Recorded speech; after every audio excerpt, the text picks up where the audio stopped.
The Truth, episode 71. We back, baby. Took a week off, but we back with the fire. The Eagles done some things to the team. We heard from Big Fangio today, and the Eagles had the best team last year in NFL history. Here's why. The 2024 Philadelphia Eagles had the most wins ever in the history of the NFL with 18. That tied the 07 Patriots, who did not win the Super Bowl, by the way, the 1985 Chicago Bears, the 1984 San Francisco 49ers. Now, before you make the argument, I understand they played 17 games where other teams only played 16, sometimes even less. That's where I was going. All right, but they did win 18 games. They won 16 of their final 17 games to win the Super Bowl, and the only one they lost, Jalen Hurts gets hurt in the first quarter. They had the most points ever in the history of the playoffs. They had the most rushing yards ever in a season combined with their playoff performance. Most rushing yards ever. They were a plus 68 point differential in the playoffs. That's the best since 2002. A plus 50 point differential in the NFC Championship and the Super Bowl alone. That's the best since 2000. A plus 12 turnover differential in the playoffs. Second best ever. They set a conference championship record with 55 damn points. And they're only the second team since the 1970 merger to not only have the NFL's rushing champion, but also the number one defense, tying the 1992 Dallas Cowboys.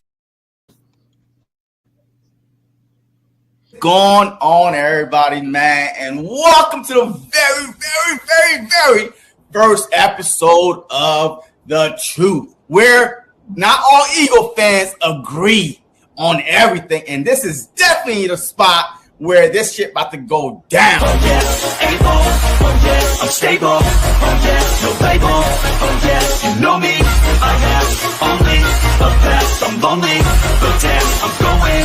This is why we started this, because of you. We started this. I'm tired of listening to your fantasy that you living in right now. Always talking about everything no until proven otherwise. BS! I'll be number one, working hella hard until I get just what I want, yeah. Rises like the sun, yeah. Fatal like a gun. You know what I mean? Hey, I was pretty close last year thinking like that. We could have easily won those 3 games. I gotta get through it, and the only thing I know is to love what I'm doing. Right? Did you not beat ourselves those 3 games? Look, we lost. Never listen to the no's, I just wanna keep We could win the moving. Super Yeah, Bowl, I but put we it hard lost. as hard, it's my only medicine, yeah. Everything I do, I'm just being genuine, yeah. I'm sick of being screwed, feel my own adrenaline, yeah. I do just what I do, and I hope you let me in, yeah.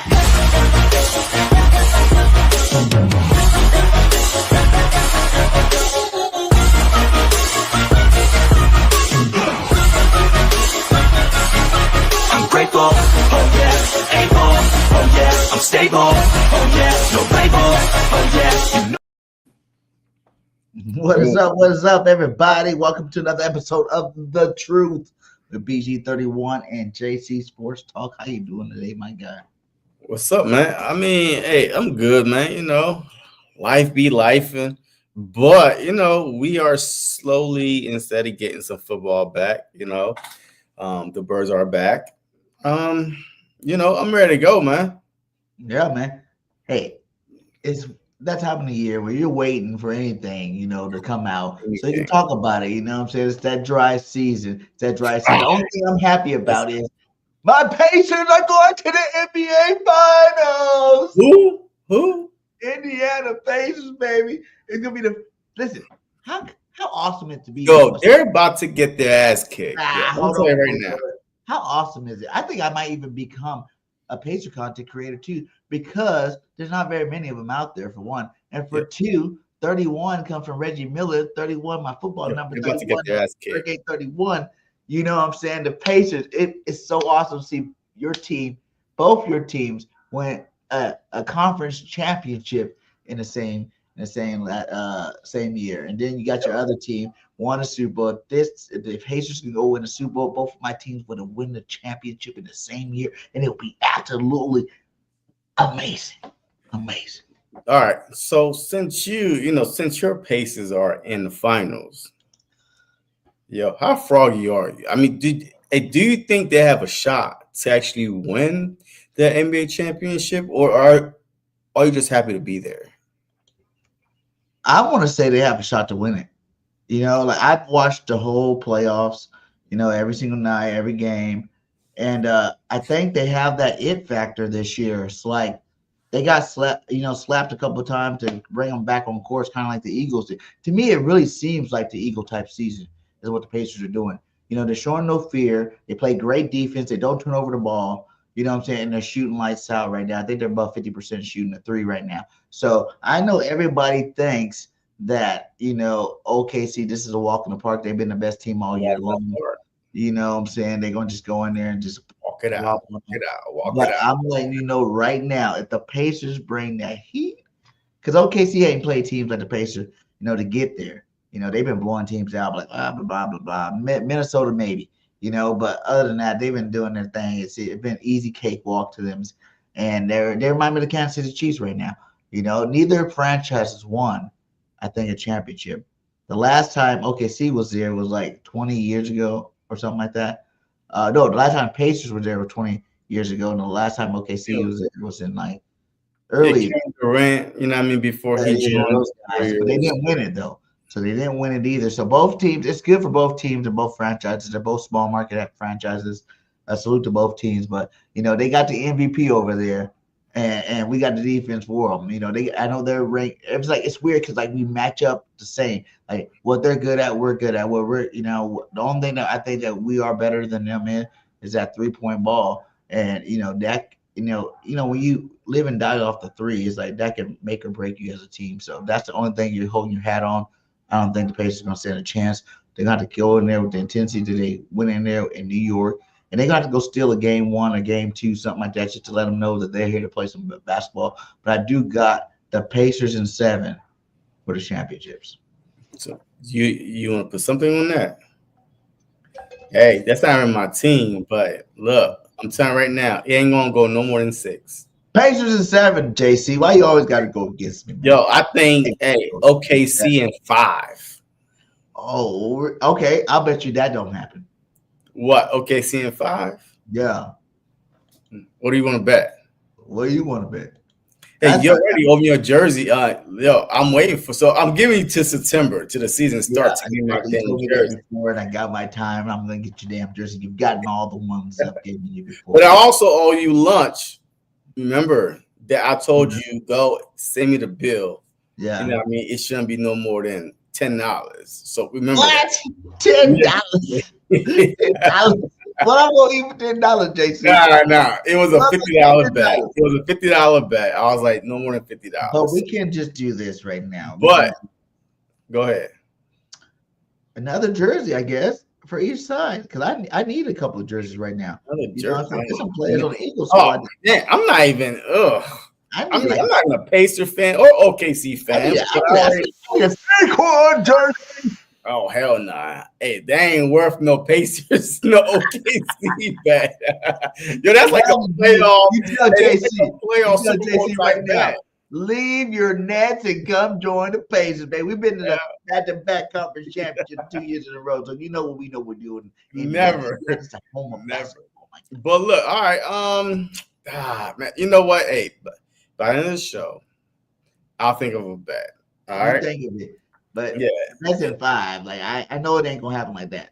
There ain't gonna be no blowout sweep. Yeah, I know. It might be 4-0. Hey, they might get swept. Honest truth, man. That's Cap City. Yo, you like my little friend right here, man? It's my little gnome. Oh, my little guys. Yeah. My little assistant right here. You know what I mean? I gotta let everybody see the little assistant right there, little face. But yeah, man. All right. Man, so the real pimp, you assistant pimp. Yeah. Hey, look, he the assistant to the assistant. But all right, so like, where do you want to start first? Like, Vic Fangio press conference was very, very telling. I wanted to go there, but let's go ahead and get out of the way since DeAndre's done said it. Huff and Puff is gone.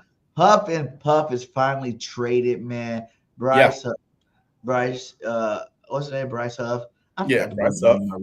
he's out already. You know what I'm saying? In San Francisco, the Eagles traded for a mid-round draft pick, and now we're up to what 13 draft picks, man.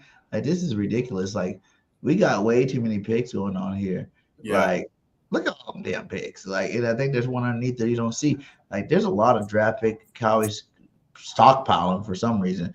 But yeah, how do you feel about the move? Did you know it was coming? Did you expect it to be here? And are you happy that he's finally gone? Because I was one of the guys that was hoping that if we couldn't do nothing, the reason why he left was obviously we were able to rework their salary. You know what I'm saying? We were able to rework it. San Francisco took on some of it. You know, Banner back in the club with Howie, got connections over there in San Francisco with the old coach over there from when they were at the Jets. You know, all that stuff led to, you know, this deal working out because, like, that's probably the only team we're probably going to be able to get him off to. But I was thinking maybe, you know, if he didn't get traded, that maybe he would do something this year to help put his face back out there. But he's gone now, man. How do you feel about it? A mid-round pick, I wish they would tell us what mid-round pick. Like, what is that? They said a fourth. It's a fourth? Yeah. I know on this thing, when I was looking at it too, it said something like it was a fifth on this one. But I think it's probably a fifth that could become a fourth. Depends, you know, how much, you know, he plays and all that. Like a Hassan Reddick trade. Yeah, almost like that. But I mean, Huff being gone to me is like, okay. I mean, look, how we admit. Well, I don't think he. So Vic Fangio, he said something today. Right? Did they bring up about, hey, Huff is gone, you know, all that good stuff. And we was hearing that he didn't fit the system. And, you know, a Vic Fangio, he might be playing politics. I don't know. He said, no, it's not the system. It's just the fact that, he was playing with a hurt hand. Mm-hmm. And then he tried to play for a couple of games. Boom, that didn't work out. He decided to get surgery, right? And then when he got back, he was playing with a big old cast in his hand. All these, stuff they were saying. But I really think that Huff did not fit the system. Like, I don't know, like, what happened the first 4 weeks. BG said that too. You know, sometimes guys. He said something about along those lines, like sometimes, you know, guys aren't in the right system, asked to do different things that they're not comfortable doing or they're not used to doing or something like that. So that gives them a little time too. But even Vic said, you know, he probably going to do good in San Francisco. Yeah, you know, being back in his under his old defensive coordinator, right? Well, under his old head coach, which was a defensive minded head coach in Salah, right? Yeah. So I mean, it reunited. You know, feels so good. Hey, whatever. But I mean, he's gone now. I mean, that just give more opportunities for the free agents that we signed, Argilleries and Uche, and like more play time for Well, Smith is already a starter, so Jedick Hunt now. So yeah, so we have options. So just like Vic said, hey, we replaced all the guys we lost. Whether on the defensive line, in the secondary, we replaced those guys. So I feel confident right now. If the season would start today, I feel confident. Right? There's only 3 positions that on the Philadelphia Eagles, but we're gonna talk to it about it. But I feel confident that our defensive front is probably, if not more athletic than last year. Defensive front. Mill Williams was a good story. I mean, like straight up, he balled out when called upon. But, we had him for 4 years. Yeah.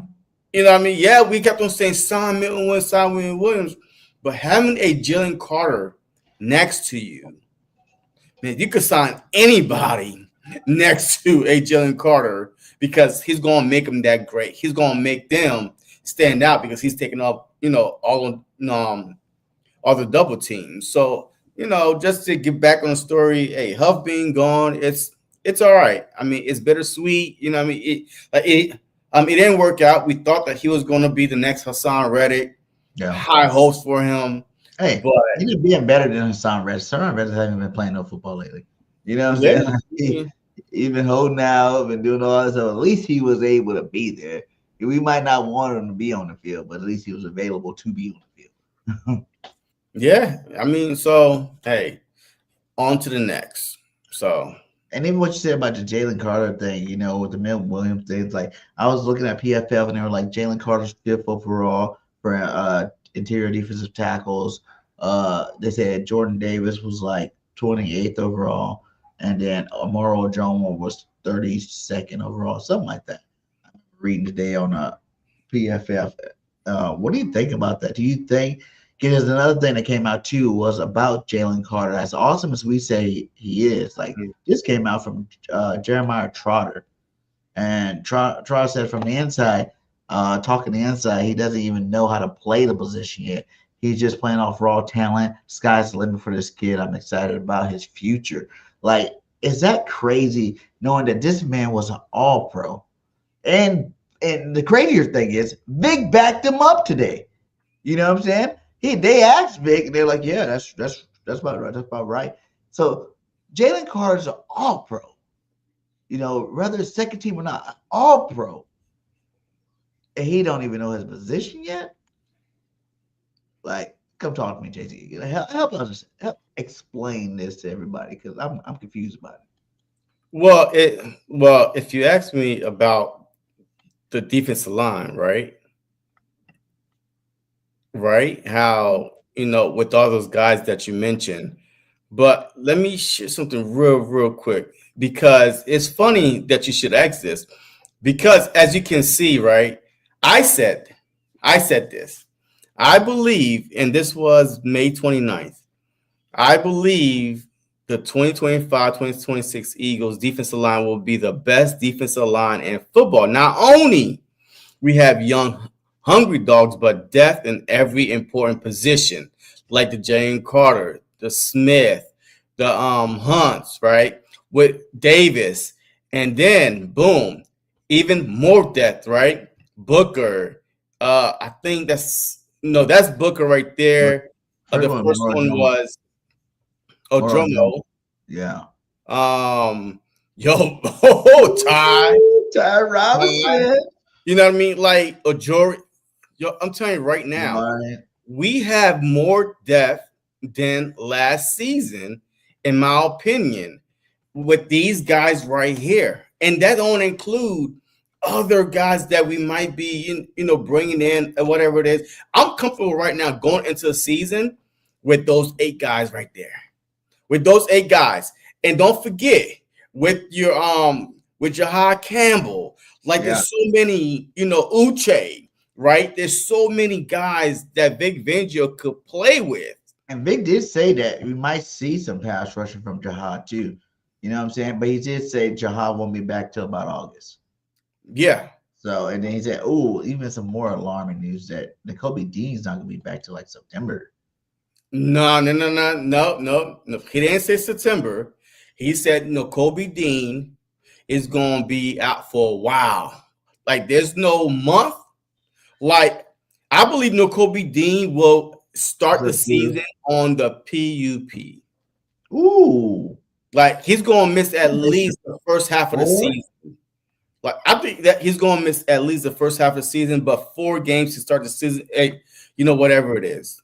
Because the way that Vic Fangio was talking today, right? Like, Jahad Campbell and your boy, Trotter. Like, you know what I mean? So, like to me, he already in his mind was like, because the Kobe Dean injury happened week 15, whatever it was. It was very late in the season. Yeah. So I mean, it's almost like having an ACL injury, right? I mean, just at least don't expect him back to at least mid-season. So, but he's not worrying about it though, man. I feel like, and that's why Harry Roseman went out. He's like playoff. You said. Hey, well, I don't know about the playoffs. I think if he ain't coming back to that long, he ain't playing. Yeah, I mean, yeah. I didn't think not just throw him in there. You're just like PUP. That's like what, 4 games? No, I think that's 6 to 8 weeks though. 6 games? Yeah, IR. Like IR is 4 games, right? Short term IR is like 4 games. But if he starts, if he started on the PUP list, that's at least 6 to 8 games that he's going to miss. Oh, you said he got hurt in the playoffs. Yeah. No, he didn't get hurt in the playoffs. He got hurt before the playoffs. Wait, was it in the? No, I don't think so. I think it was before because I don't know. I gotta figure it out. But either way, if Kobe Dean misses that much time, dude, he's not starting no more. I mean, he's not going to start. I mean, it's almost like the whole Huff thing, right? You know what I mean? Hey, he was playing, wasn't really doing much. Right hand, whatever hand was hurting, opt to get surgery. After the surgery, boom, he was ready to go. But guess what? We already had our guys rolling at that time. But I don't think that Vic Fangio is going to say, okay, hey, go in now, especially at linebacker, man. Yeah. Look, I know that position because Dean played it so well at a high level this past season that it may not take that long, but man, quickness, the burst, which hole is he going to be hesitant? Like, you know what I mean? Coming in that late or mid-season, I feel like, he might get, a couple mop-up games, right? If we blown a team out, hey, could be Dean, just go in there. I'm just trying to get your, just play 5-10 minutes of some good quality football. But as far whoever is starting, if they are playing lights out, whoever is starting to start the season might be our future. Because Kobe Dean, this is his last year. This is his last year. There's no fifth-year option. So if he doesn't show something this year and ball out, there's no signing him next year. He's a free agent. The key guy to this is Trotter Jr. Because right now he's taking all the first-team reps, obviously. But if he can really show up and show out and show that he made that leap from year 1 to year 2, the sky's the limit for this guy. Because you got to realize we did sign Bond, but what? Bond's on a 2 more years. He got 2 more years with us. If that, he don't have, you know what I'm saying? Like, it's on a 3-year deal. So, I mean, 3 years. But you don't have to be, you know what I'm saying? Like, he don't have to be here for 3 years. He's an older cat, too, for one. And then if this other guy that we just drafted, Jahad Campbell, not the other guy. Jahad Campbell. Put some respect on his name. Okay. Talk about the other guy. The other guy. You know what I'm saying. Jahad Campbell comes out and balls out. So now you got 2 good linebackers right there. You would even probably, knowing how he probably even try to trade Bond to somebody. You know what I'm saying? Just to get capital or whatever and whatnot. Because you got to go. We like moving younger. And if Trotter really could pick it up this offseason, man, like if he starts week 1 and plays good, it's like I feel like that position in the whole, it's an easy position, not easy overall, but like if you can get the scheme down, it's an easy position for you to dominate in because of the way we have our defensive front is so big and dominating, and the way that Dean and Bond both excelled in it. You know what I'm saying? Like Dean been on the team for a while. He hasn't looked this good since he's been here. So I'm saying, man, like, it's Trotter Jr.'s job to lose, like, in terms of future moving forward. Are we going to keep you? Are you going to be the guy type thing? Because it's definitely a possibility. Oh, sure. Well, I guess it was in the playoffs. So, yeah, he got hurt. It might have been. It sounds familiar what he's saying, though. Yeah. All right. So, it might have been in the playoffs. But, look, if Bond go out and ball out, man, the way that Vic Fangio could use Jahad Campbell, let's just say, hey, you want this guy on the field. Like, you don't need to trade anybody. Like, you could literally have Trotter, Bond, and Campbell all on the field at the same time because Campbell could be used as an edge rusher, right? He could be used all over the field. So I don't see us saying, all right, Bond, thank you for a good year. Let's try to get some value out of you. Nah, I mean, I think that Bond is here to stay until he proves that he can't play anymore or he get injured or whatever it is. But I definitely don't see. He really should be better this year in his second year. Who? Bond? No, I don't think so. I think that no.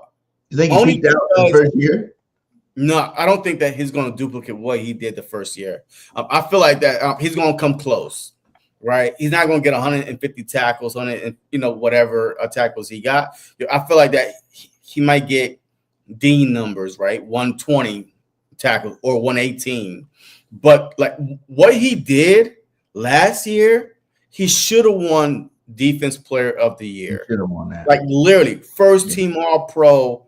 I mean, he made the worst defense, the 31st defense in the NFL, or number 32nd in certain, areas, to become the number one defense in the league. He did that, right? Just him being that linebacker, making big plays, key moment from week one. Yeah. From week one in Green Bay, like in Brazil, to the Super Bowl. This dude had an interception. He was so consistent. Every game was almost like double-digit tackles. Like double-digit tackles, double-digit. I mean, making big plays, speed all over the field. So I feel like that he knew he was a one-year deal. This is my audition. I'm about to go out and ball out because if I can't get paid here, I ain't going to get paid because I was a special team player. Once in a while, come in and play linebacker. So what he did was so great. Even Fred Warner, was not even on his level last year. Rickon Smith was right behind him. This dude was the best linebacker in football last year. So all we asking for as Eagle fans, it just please be top 3 linebacker, right? Hey, look, you ain't gotta be the best, the second best. I mean, a top 5 linebacker play, we're good. Because now we got other people around you that could help you out, right? So, but I think that we are in a good spot. And how we saw and knew that Dean was not going to be ready to start the season, and he got another linebacker, one of the best, top 2 linebacker in college, on the Philadelphia Eagles at pick 31. Like you can't make this shit up, you know. That was nice. That was definitely nice. I loved it, man. I loved it. So before we get on to the other challenges on the defensive side of football, let's talk about something positive here. We're talking about Nakobe Dean might lose his job. Let's talk about something really positive, and that is our boy Saquon Barkley has graced the cover of the Madden 26, my guy. Saquon Barkley, Madden 26. How do you feel about it? You know what I'm saying? Like, 'cause I don't know. The Madden curse, they did a big old thing there they had the Saquon over at Geno's over there. Salute to Geno's. Man, how do you feel about that, man? Because I'm like, I don't like it. Like, because people talk about the Madden curse, you know what I'm saying? And look at that. First offensive Eagle player, 99 overall, ever. T.O. wasn't even Dane. Ever. Saquon Barkley. Is it deserving? And how do you feel about it? Because I really feel like the man curse sometimes is real and sometimes it's not. Last year, Christian McCaffrey was on it. He was out. Yeah, but I mean, they said I know they said the whole I think it was what the boy name is in Buffalo, Josh Allen, when he was on the cover, he still threw for 40-50 touchdowns. But Tom Brady already broke the curse, though. Tom Brady was on the cover, I believe, in like 18, whatever, Buccaneers, I mean, and he was still good. So the curse only happens to people I don't know. I did look at McNabb, though. Like, when McNabb, the following year, I believe he got hurt, whatever it is. But look, the Philadelphia Eagles are very, very good when it comes to health and safety of their players, right? Like, look at last year. Mariota was out for probably 3-4 games, right? With the groin. Goddard, he was out, but we still was able to move on, right? Recover from those injuries because we had depth behind those guys and we wasn't rushing them back. So with that being said, Saquon, he's healthy. He knows, he knows the curse. He knows his, injury history. Saquon knows curse. Saquon knows that curse, baby, for sure. Because but he's behind the best offensive line, a quarterback that you still got to watch out for. A lot of these guys were like, hey, let's repeat it again as the hero, right? Like Christian McCaffrey, right? He went into matter of fact, before the season even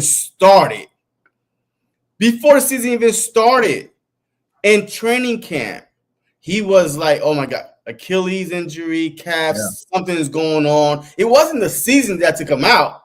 It was before the season even got started. He was already hurt. So he don't count. The curse don't count for him. Like, he's just injury prone anyway. You know what I mean? Hey, with the Panthers. He wasn't injury prone until he came up on that. Those 2 years before that, he was pretty healthy. No, he was injured in Carolina. What do you mean? No, because it was the year before that, they went to Super Bowl. But his history is he's an injury prone type. The workload. He was getting injured at Carolina. So that's why Carolina was comfortable with, just trading him away. And then he came to the 49ers. Surprisingly, he's been healthy, right? 2 years of 49ers, boom, they were in the Super Bowl, boom, he's on the cover. He got hurt somewhere in there, all season, something happened. But so he was already hurt before the season. So a lot of these guys got hurt during the season. Saquon not worried about it. This is what he had to say about it. The curse. It's the Madden curse. Are you a believer in curses? Does that factor into your headspace at all as you get that call and know that your face is going to be on that game? Nah, I'm a believer in God. That's my mindset, to be completely honest. And short and sweet. I'm a believer in God. You know what I'm saying? He ain't worried about it. No curse for him. And in fact, we got an old boy, John Ritchie. Man, John Ritchie was one of my favorite fullbacks ever on Eagles, man. He talks about this a little bit too. The Madden cover is so massive for Saquon, just from a player perspective. What a cool honor. Yeah. What a huge honor. It is. Just bigger than most and bigger than we can even appreciate, I think. I thought it was cool when I heard yesterday he was doing the event at Gino's and he talked about the hit that he took on that play. Yeah. After, the leap was the hardest hit he took all year. Like, I think that's fascinating. Well, he was vulnerable. He was exposed. Oh, he said he had to come out of the game, and it's stuff like that we don't even consider. He still finished with power, though. That's the thing. To me, the most underrated aspect of that play, even when he landed and does get hit, but he still burst with some. He can't have the full power because he's not running at top speed. He just landed, but he still had some power coming out of the land to come forward toward those other two guys. It was unbelievable. Saquon just defies logic. And you really wanted him to get that record, John. I mean, and that's one of those things we'll never know. Not permitted. Unbelievable. Right? But look, right now, it was great at the Doc event, Sunday night, just the night before. Seeing the guys, the old teammates, the players, everyone coming back, there's this pride going on that it's so completely certain. We all are so certain that this organization is getting it right. Good. And it's just I'm so eager to see Jalen be everywhere this season. Jalen is about to explode. Jalen, and just seeing him smiling on billboards everywhere it really is. I don't think we're ready for how big this team is going to be, and Saquon, is already. We're seeing that. We're seeing how big this stuff gets. I do agree with him that this is going to be Jalen Hurts' season. Biggest year ever. It has to be, though. You know what I mean? Does it really? Yes, it does. It has to be Jalen Hurts. He has to go for over 4K passing yards. You know why? Because I know you say that a lot of teams are not going to do what the Chiefs did, to the Eagles, right? Force Jalen Hurts to beat you. Well, guess what? Defensive coordinators get paid. They watch tapes too. If I could see it with my naked eye, hey, let's make Jalen Hurts beat us this season. This dude never threw for 4,000 yards, never threw for over 30 touchdowns, barely scraping 25 touchdowns, throwing a season. So what do we have to lose? Make Jalen Hurts, because we know that the Philadelphia Eagles, define all odds, right? And letting a Russian team win the Super Bowl. That was that was one of the things out there. No Russian team can win the Super Bowl. And the Philadelphia Eagles are strictly, Russian team throughout the season. And they rush all the way to the Lombardi. Now, teams are going to know that. Like, teams are going to play. Like, regardless if they're small in the middle, like, whatever it is. But they are going to try to stop the run. And it's going to be up to Jalen Hurts, the Super Bowl MVP, to have won his best season. The only way I see the Eagles going back to the Super Bowl, even just getting that far, is if Jalen Hurts make other people respect him as a thrower. Not when it's needed, but like game in, game out. And now what? Now what are you going to be preparing for? You can't prepare, to stop the run, because Hurts is going to cook you through the air. And now if you're playing back, Saquon is going to beat you on the ground. So this is going to be Jalen Hurts, and in my opinion, biggest test to go back to the Super Bowl with the teams, with this schedule, is going to be on Jalen Hurts. How well could he play? That's so hard. I agree, right? But this guy right here, man, this is not by luck. This is not by chance. This is because, as he states in every single interview, we have the best offensive line in football. And I don't know if you remember, but there was a Dallas Cowboys series where they won 3 in a row. And it was mostly Emmitt Smith running behind that big line. Yes, you had Troy Aikman. Yes, you had Michael Irvin Harper. But at the end of the day, they didn't put up big numbers. Like, he didn't put up big numbers. Troy Aikman didn't put up that many big numbers. They let Emmitt Smith run the football because he had the best line, and he was the best back in the league at the time, even though I think Barry was. But they say it's the same thing now. As much as we had 18 games of football. Look what this man's first year behind this line is. 18 games of football plus the playoffs. So now you're looking at like 21 games, something like that, 22 games. No one could stop this man all season long because of our offensive line. And I know people like to say spats, but to me, he was stopped a couple games. He was stopped in the Super Bowl, and then the Dallas Cowboys. The first matchup. He didn't rush for. He didn't even rush for 100 yards, 80 yards in that game versus the Dallas Cowboys, the first matchup. But I'm saying though, so you're talking about one game. You're talking about 2 games out of 21 games. And even I don't think the Super Bowl game was more that the hype was to stop Saquon because he tore it up so bad throughout the playoffs that you had to be a goddamn idiot not to throw every bone you had at it, because you shouldn't have lost the Super Bowl the way like that. And Jalen Hurts, you don't have to do anything. Whenever you doubt the man for doing it, he does it. You still got a 1,000-yard receiver and A.J. Smith, almost 1,000-yard, and Devontae Smith. You still throwing the football accurate, on point, inside the pocket, number 1 quarterback, you know what I'm saying, doing this thing. But just because it's not the 4,000-yard mark, I don't feel like that has to be reached this year. I just feel like he has to do what he did a little bit better. You know what I'm saying? Like, a little bit better does not have to be 4,000. Which will put him over 4,000 yards. You know what I'm saying? Just how many yards he had last year? Like 3,000 something. Yeah, like 3,000 yards. Well, maybe. A little bit better is like 3,500 yards, 3,600 yards, something like that. It's like, I don't feel like he needs to do that much more. The best Jalen Hurts is the one that we all agree is when it's 25 passes or less. It's the best Jalen Hurts. He's more accurate. He's more decisive. And they're impactful plays. You know what I'm saying? And when you got, this guy. He threw for 2,900 yards, bro. Exactly. So 35 would be a step above what he did. You got a guy like A.J. Brown, first 5 seasons, more than Calvin Johnson in yards. The number one, as PFF split, the number one receiver in the game. And I'm going to go with PFF on that. I don't like him like that, but I'm going with him on that because I do believe AJ is number one in man coverage one-on-one.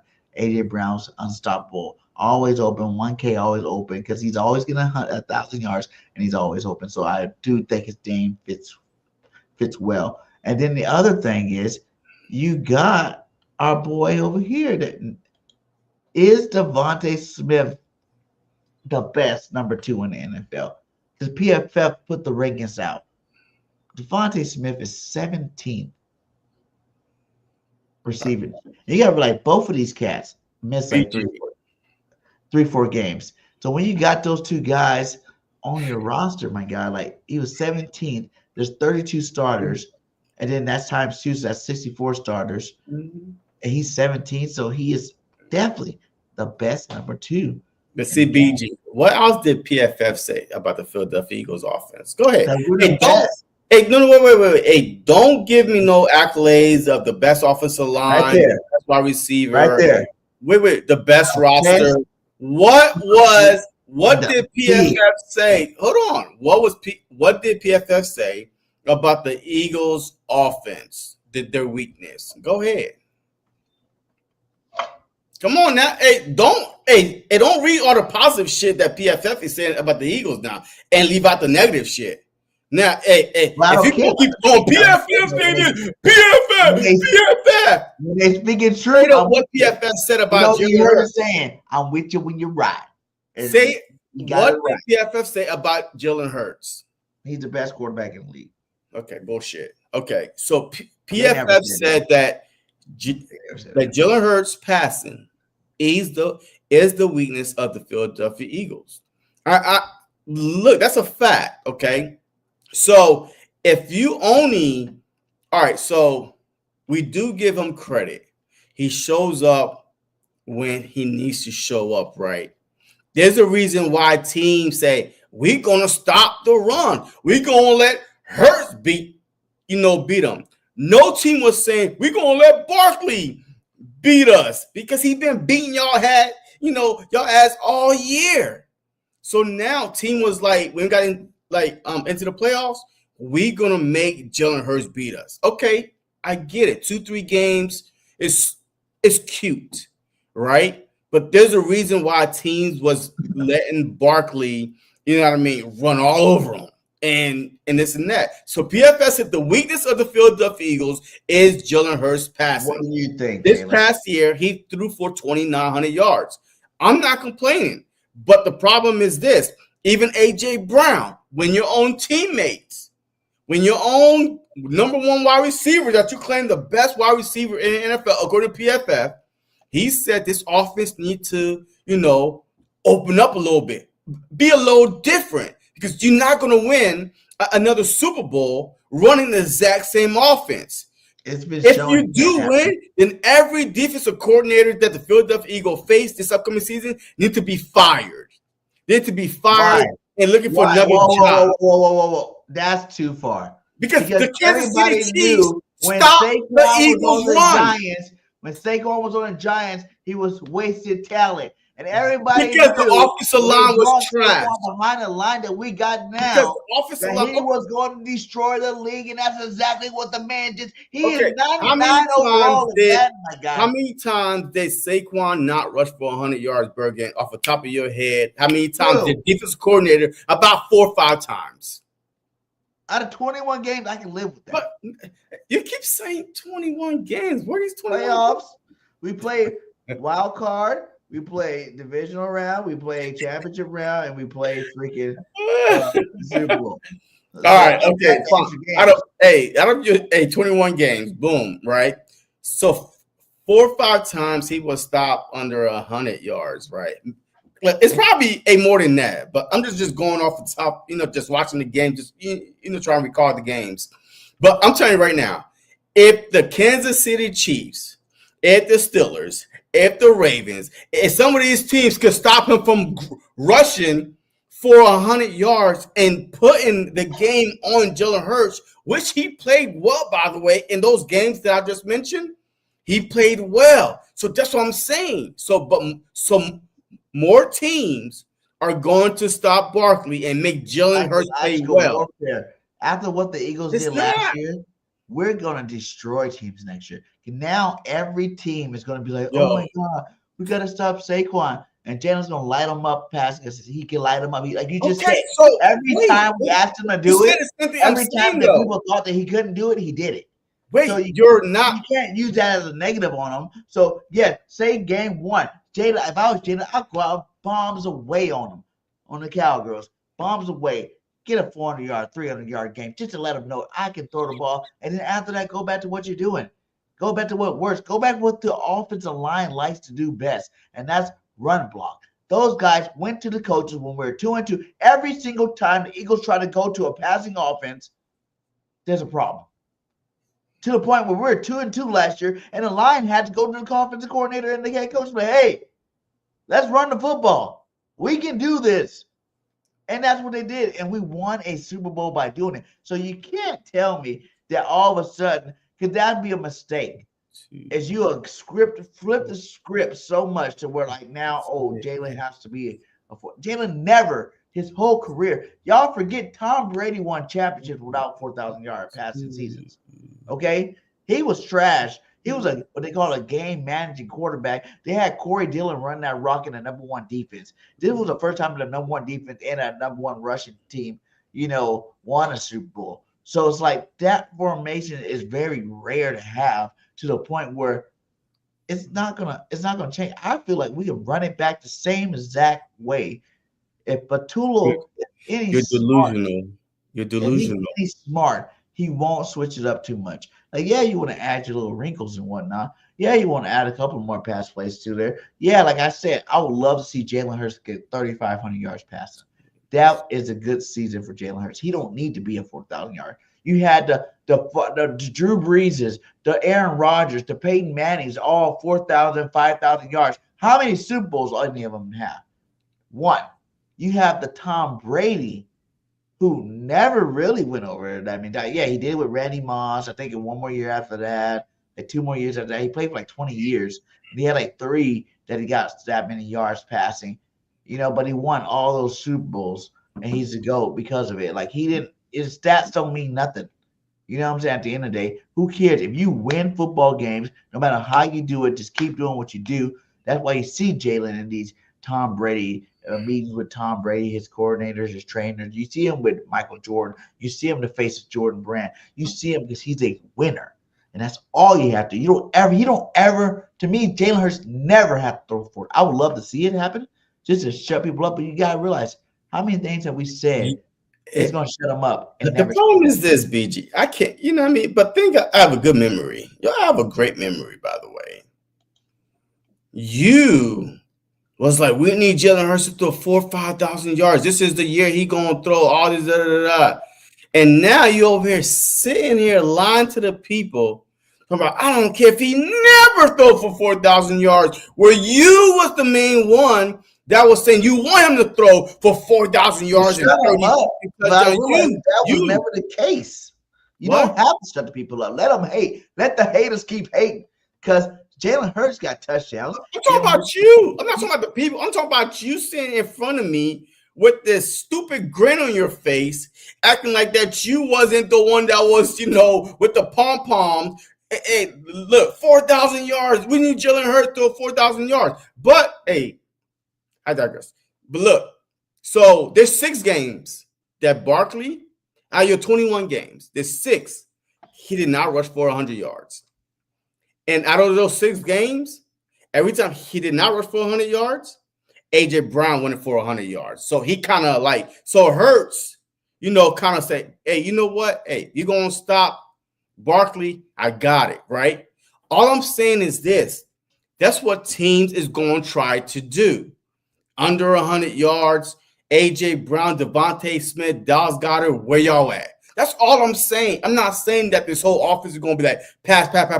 But I'm telling you, if I get paid, if I'm a defensive coordinator, I am telling everybody, look, we stopping Barkley. I don't care if Jalen Hurts throws for 400 yards on us.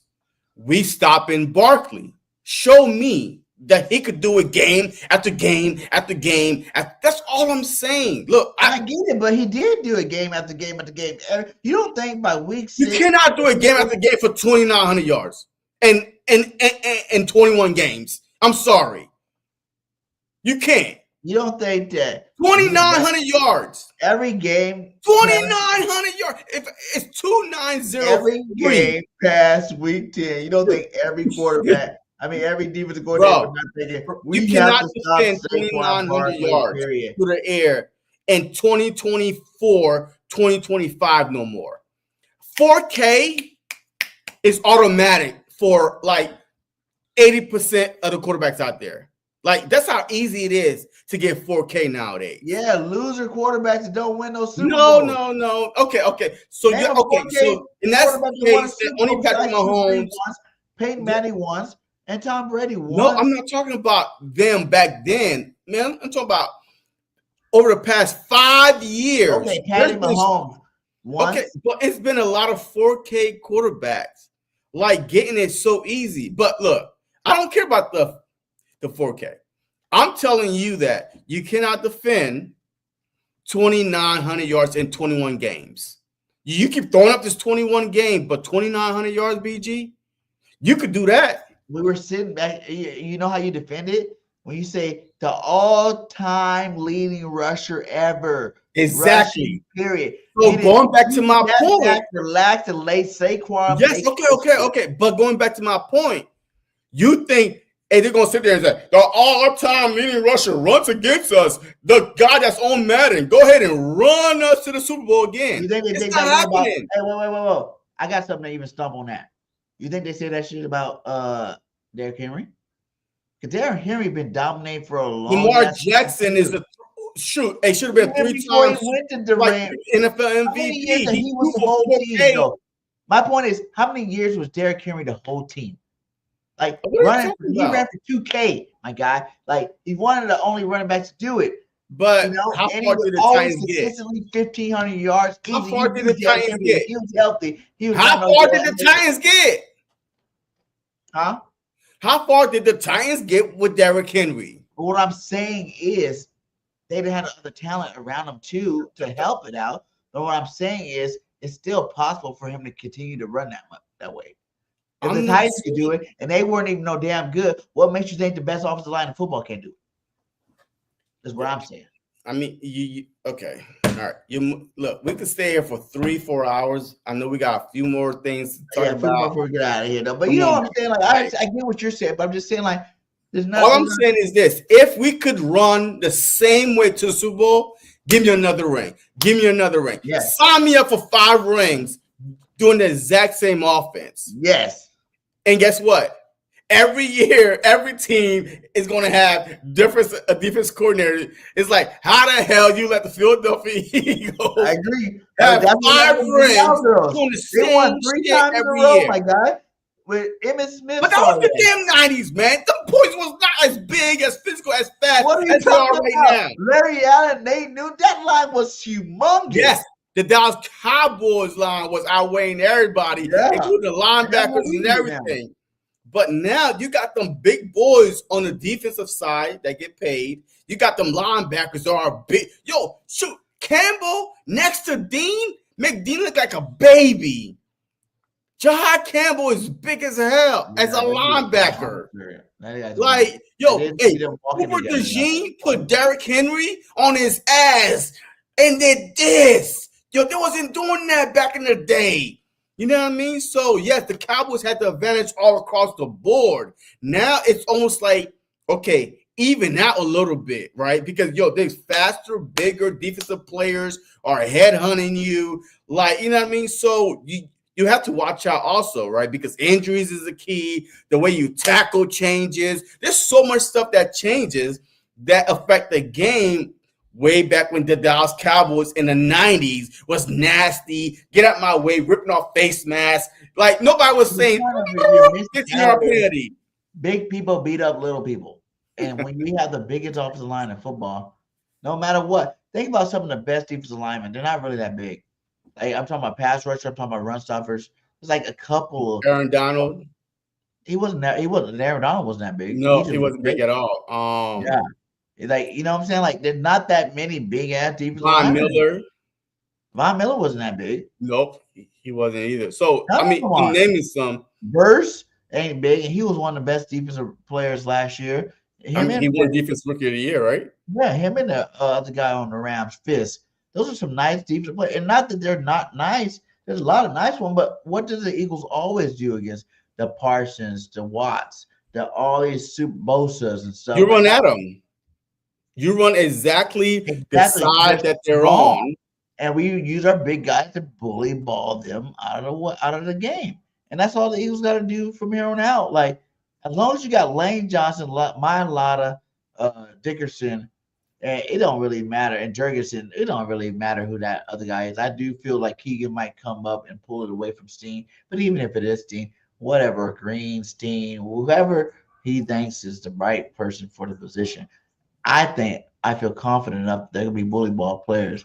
They can go do it. Like I said, it would be a totally different conversation if the line didn't go to them last year when we were struggling, and that be the reason why we stopped struggling. We won a Super Bowl was because they're like, hey, we need to stop passing the ball so much. We need to run the football, and they told the coaches what they need to do. Coaches, listen, we ran the football more. We won a Super Bowl. It's like we got the same starting five except for one guy. So you tell me one guy, and hell, the rookies. It's not about us though. Like, I mean, yes. I'm talking about us because we're going against the same defenses. You know what I'm saying? Like, yeah, no, absolutely not. I mean, it's not about us. I mean, the Eagles are going to be the Eagles. All like 10 out of 11 starters are coming back. That's what you're going to say. Hey, you are getting the same personnel. This is so big and physical. Yeah, they can do. I heard you, but like, I'm not worried about the 101s. Like, defensive coordinators have to get creative to stop the run. So, of course, they know big people beat small people. I get it. But the problem is this. Not to worry about stopping the push touch, my guy. Okay, all right, look, I mean, yeah, that's 1 yard. But yeah, like all serious talk, right? Like, I feel like they're going to look at teams that got dominated in the run and go off of that. And what Kansas City did, go off of that. That's all I'm saying. You know what I mean? So, yes, I would love for us to, hey, Jalen Hurts threw for 100 yards. I don't care. 1 yard, 1 yard a game for 21, like 210 yards the whole season. We win 5 rings. I don't care. And what I will say to your point, though, is I do want to see him more in that sweet spot, the 20 to 25. You know, all those games where it's like 16. I don't really like those games now. Even though we win those games, it's still like what, 16 what? A passing attempt? Yeah, attempts and like 19 attempts and freaking, you know what I'm saying? 20 to 25 attempts every game. You know what I'm saying? What makes her special, though, is the fact that he could go 13 for 19. 2 touchdowns. 2 passing touchdowns. Yeah. But then go 7 rushing for 80 and another 2 push. Just push. You know what I mean? So now he accounted for 4 touchdowns by himself. That's what separates him from a lot of these these other quarterbacks that's doing for 4K but can't really do nothing else. But do you think so? How do you think? Because like the new ranking was Jalen Hurts 5th. I believe Jalen Hurts is the best quarterback in the NFL. No, I don't. Listen. I know everybody want to go Patty, but why does Patty get so many, gifts? He's lost 2 Super Bowls for one. For 2, last season he didn't play that great throughout the season. Like his stats are suspect too. He had, I think, way more turnovers than Jalen Hurts for 2. It's like, yeah, I get it. What he done? He's on You know, he signed a big contract. He's won like what 2-3 Super Bowls already. But Super Bowls are team achievements in terms of being a better quarterback overall, leader of men, winning games. I think the Eagles have just as many since Jalen Hurts been a starting quarterback. He has just as many or more wins than Patty Mahomes overall in the regular season. I'll tell you why. Two things. Patty Mahomes been in the league for, I think, going on, man, like 7-8 years. Yeah, it's about 7. Never not played in a conference championship. That's number one. Or Super Bowl. But you can't say that because Jalen. Wait. You asked me why. Let me finish. Let me finish. I'm not going to tell you, well, Hurts never. Well, you can't defend why Hurts has been in playoffs every year and not give Patrick Mahomes his due. You can't. All right. So, but not only that, does Patrick Mahomes have the best offensive line in football? They did, yeah. When? Every year. So Andy Reid's the one that even taught Andy Reid taught us how to have offensive line. So that's not what I'm talking about, though. Andy Reid, no. Based on the rankings all across the board, did Patrick Mahomes have? Yeah. Tony. That's bullshit, man. Yo, how you gonna sit there and lie? Because we are talking about why he lost to the Patriots, why he lost to Tom Brady in the Super Bowl with the Bucs, right? One of the worst offensive line because Patrick Mahomes, his whole offensive line was trash. Like last year, did he have the best offensive line in football? No, the Philadelphia Eagles did. So they had the best wide receiver in football. The Philadelphia Eagles did. They had the best running back in football. No, the Philadelphia Eagles did. But still, managed to beat out the whole NFC and make it to a Super Bowl. You're starting to really sound like these guys don't want to give the Eagles their credit because you're trying to say that all these other teams, they all. Wait a minute. You can't tell me to say why do you think Patrick Mahomes? Because you said why is Patrick Mahomes and why does he get all the best tight end in football? Travis Kelce. Okay, what else is next? He had for the first 2 Super Bowls. He had the fastest, one of the best receivers in football, and Tyreek Hill and Travis Kelce, both on the same team, and Juju Smith-Schuster. You know what I'm saying? And they won that Super Bowl. I'm saying like he had talent when they won the Super Bowl. They were the most talented team in football. But he's been to the conference championship and Super Bowl every year since he's been in the league, my guy. Andy Reid did that with us, though. But, bro, like, okay. You got the best coach in football, my guy. You can't ask me why did Patrick Mahomes get this, excuses and leash. But then everything I said, you trying to put your own bias into it. Oh, he had the number 1 team. He had the number 1 running back. His receiver do it. But it's like, these other cats had the same thing, and these other cats have no, they did not have the same thing. Harbaugh's have a stronger pedigree than Nick Sirianni. Would you agree? Yes. Andy Reid, stronger pedigree in terms of coaching status than Nick Sirianni. Yes. You know what I'm saying? Like the Buffalo Bills, that dude, Sean McDermott from Philly. All these guys are from Philadelphia. Let me add that. They're all Andy Reid disciples. They're all have stronger pedigrees than Nick did when he came in. So it's like, of course, you want to say, but is this Nick or we talking about the players? We're talking about players, man. We're talking about players. Like you jump all over the place. Andy Reid, he's a quarterback friendly guy. Look what Donovan McNabb with Andy Reid. He's only had 2 quarterbacks, really. Donovan McNabb, who went to 5 straight NFC championships and a Super Bowl. So what was your question? And then you got. What was your question? Oh boy, I'm just saying like. What was your question? No, because I was answering your question, but then you went all over the place with all these other coaches. Jalen Hurts is the best quarterback in the league, and I said no, he's not. You cannot put a guy with 3 Super Bowl rings that's still active, that never missed a conference finals, that played to 5 Super Bowls above Jalen Hurts that got his ass kicked twice, first round in the playoffs, embarrassing fashion by the same team. By the way, the Bucs 2-1 against Patty Mahomes. If you want to go through wins, 2-1 dominating fashion. If you had that first Super Bowl, it should have been 3. But 1-1, in the Super Bowl. Yeah, I and get it. 2-1 overall. Come on, my guy. Jalen Hurts is that dude. He's a winner. I never said he wasn't a winner. Maybe you brought it up to me too. Even like guys like Lamar. Okay, then where do you rank him? Is he 2? Who? Hurts? Jalen. I say, look.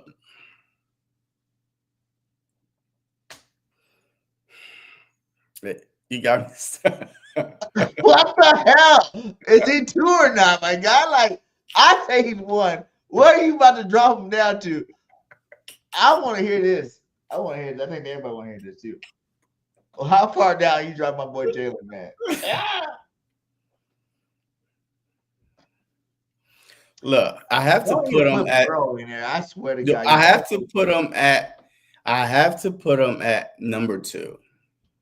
I have to, because if I put Patrick Mahomes at 1 for having the pedigree, right, for winning a Super Bowl, like Super Bowls, I can't put Burrow, Lamar, or any other guys because 1, they haven't won a Super Bowl. 1, right. They only been to 1 Super Bowl, like with the Josh Allen, with the Burrow, with the Lamar Jackson. They've been to 1 combined Super Bowl. So I can't even, put Hurts below them, regardless of,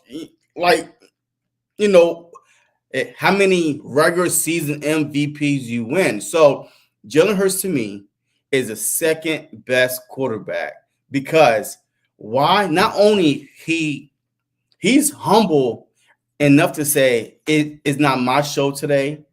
Hey, they don't want me to show up today. They just want me in out the ball. But not a lot of superstar quarterbacks is willing to just swallow their pride and do that. But he is. He'd be like, hey, look, when they need me, I'm here. And then every time we called on him, you know what I mean? He's been available. And he's been to multiple Super Bowls. Like you said, he should have won 2 Super Bowls already, 2 Super Bowl MVP. But, hey, shit happens. So I cannot put him, below Lamar, Allen, Burrow, none of those guys. So, yeah. Okay, I like that. And I'm down with that. Like, I understand the people that still want to put him there. That's what they did when I was always like, I think Peyton Manning's the best quarterback in there. Like, Tom Brady's the best quarterback because he had more championships. I'm like, but if you see Peyton Manning throw the football, like, he's the best quarterback in the league. He changed offensive coordinator. He is the offensive coordinator. He's the first quarterback to do that. Tom Brady's asked to do things like that. Like, so I understand that, you can look at Josh Allen, you can look at Lamar, but if you want to put, Patty ahead of him, I still think personally he's the best. Patty is the second best, and I can see flip-flop and whatever. Receiver-wise, do you think AJ's the best, like PFF says? I do believe so, because AJ Brown to me is who is a more physical. Just think about the receivers out there. Who's a more physical wide receiver on that list than AJ Brown? Like angry, like physical, just will bully your ass. Hey, put that list up again. Which list was that? The rank of wide receivers, right? No, you didn't have that. No, I don't think you did. But there's a list of not top wide receivers from AJ Brown. I think Jamar Chase, Jefferson, boom, those are top 3, whatever. But there's none of those guys are more physical than AJ Brown, number 1. Thanks. AJ Brown, he could take the top off any defense, just like the others, right? He could run in the middle. He got some quick route ability that he learned from Smitty, by the way, a couple years ago, right? They was feeding off each other. He's becoming the overall the most dominant wide receiver is AJ Brown. His only problem was in Tennessee is he couldn't stay healthy. Hamstring issues, injury issues, right? Because I had him in fantasy team when he was with Tennessee Titans. I had him on my fantasy team. And the problem is injuries, was cutting his season short.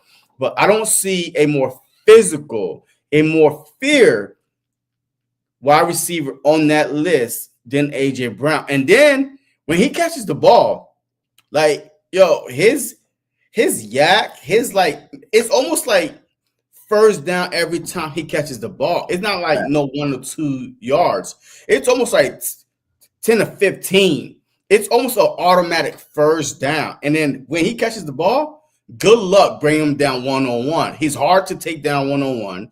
I mean, so to me, in my opinion, because he's AJ, Devontae Smith, Goddard, and a run-heavy offense, he's not getting, the 2,000 yards or 15, 20 touchdown ratio because our offense is so spread out. Just spread out.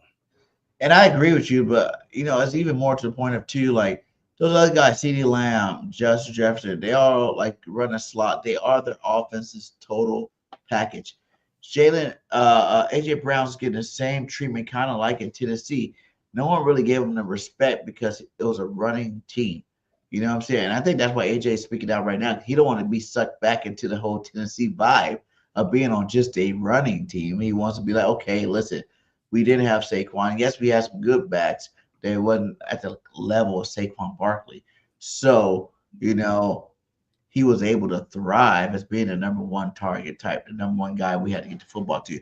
But when Saquon came off, that changed. So he still gets 1,000 yards. If you looked at those numbers, like they were saying, I wish I had to record on here. I forgot to add it on here. It was just like he's still like 100 yards below Chase and Jefferson, these guys today, but has more yards than them. He has more yards than them with less catches. You know what I'm saying? Like 100 less catches. That means more yard per reception, I think. Yeah, that means a lot. Okay, he's a slant master. No one runs a slant better than AJ Brown ever. I can use it on Madden all the time. Slant to AJ, baby. Slant to AJ because he's a slant master. Like you say, he's the biggest. He's the most physical receiver out of all of them. But I do think it is time to start giving Devontae Smith a little bit more credit. I know as Eagle fans we do, but in terms of global fans, because Devontae sacrifices a lot. He sacrificed money. He sacrificed balls to AJ, to running the football and all that, and he still makes some of the most electrifying catches you ever see on the football field. Like, it's clutch though. Devontae Smith is clutch. Like when you go to him, if you need a first down, look for Smitty. I mean, he is clutch. Like, toe tap king, man. I mean, that dude got more toe taps, catches than I could ever imagine, man. Every time I see him catching the ball, he's on the sideline, toe tapping in. Like he is, like fearless too, because man, he be going like sideline, falling down. Hey, no matter if it's cold or hot, man, just falling down on the sideline, like full, just boom. He's so light. I don't even remember the last time I weighed that much. You know what I'm saying? Like that's how light Devontae is. You know what I'm saying? Like he's a twig. He's a little guy, but he plays like Calvin Johnson out there. Yeah, man, like he's a beast, man. He's a beast. So and then before we jump into the last two things, because I do want to talk about the Dejean thing, what Vic said about Dejean, but what about for the final piece of this offense? I know we re-signed Dallas Goedert. The big talk about the Pitts trade, because I am all aboard, and let me tell you why I'm all aboard this trade. If we were to make a trade happen, I think it would be the best thing for the Eagles. I think it'd be the best thing for Kyle Pitts. For one, he was a generational tight end who could have played receiver, could play whatever because he was that athletic. He was on a crappy team, rookie. He was a rookie. I think he made the Pro Bowl as a rookie with 1,000 yards receiving. And then after that, he didn't have no quarterbacks no more. He had no quarterbacks to throw the football no more. He played on a trash team. And it was just like, okay, I really feel like if the Eagles were to go out and get a guy like Pitts, he would have everything. You got to realize, when Pitts first got to Atlanta, that 1,000-yard season, they still had Julio Jones. They still had Calvin Ridley. They had other weapons around him to make him not to have to take the full load of being the star player. Since then, they haven't really had that. You know what I'm saying? They haven't really had that at all. And to put him in an offense with Saquon Barkley, the best back in the league, AJ Brown, the best receiver in the league, Smitty, the best receiver in the one of the best receivers in the league, And then a Dallas Goedert, who's definitely top 10 when healthy. We only got him for one more year. He'll be the second tight end. We run a lot of 12 personnel. You can get him on the field. He can make an impact. His first year, take over for Goddard. He's still young, and he can take over for Goddard and be our tight end for the next 4 or 5 years after Goddard's gone. Be number 2 this year, learn how to block from Goddard. Like Goddard had to learn how to block and then move over. But I think that he reminds me of kind of like a Saquon Barkley, wasted talent on a team that couldn't get the full potential because they traded away their stars. They really didn't have that many stars. I know you want to say Dejean now and did my boy from Drake London, but it wasn't like the Calvin Ridley, Julio Jones chemistry that they even got him to throw him into. They threw him into that. He had 1,000 yards. He had a good quarterback. Matt Ryan was the best quarterback they had over the last 5 years. He had 1,000 yards for that. Ever since then, they had shit quarterbacks. They traded away receivers, and things went down here. So I think you put him in this offense, he can be explosive and resurrect his career and can be the Eagles' future tight end. And for a mid-round pick, they said, a second or a third round? I'll give up third-round pick for Kyle Pitts. I mean, well, they're asking for a day 2 pick, so probably a second. But all right, I heard everything you said.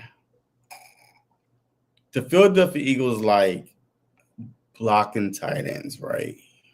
If you get a Kyle Pitts, he will be what is it? He will be like one of those, what I'm trying to say. He will hurt us in 11 personnel. So you're going to need another tight end out there to be like in 12 personnel, right? What? I would say no, because that's how Dallas Goedert got better too. Zach Ertz wasn't that good. And Dallas Goedert was always a blocking tight end. Zach Ertz was more. When Dallas Goedert was drafted there, like he blocks better than Ertz did. Yeah, but Dallas Goedert was a more physical tight end from the jump. You got to put a guy like him in Stoutland University. You don't think Stoutland's going to help him around the block? Stoutland ain't no tight end coach. He helped everybody on the line block. Oh, come on, man. Nah, man. Like, all right. So one, you have to want to block. That's number one, right?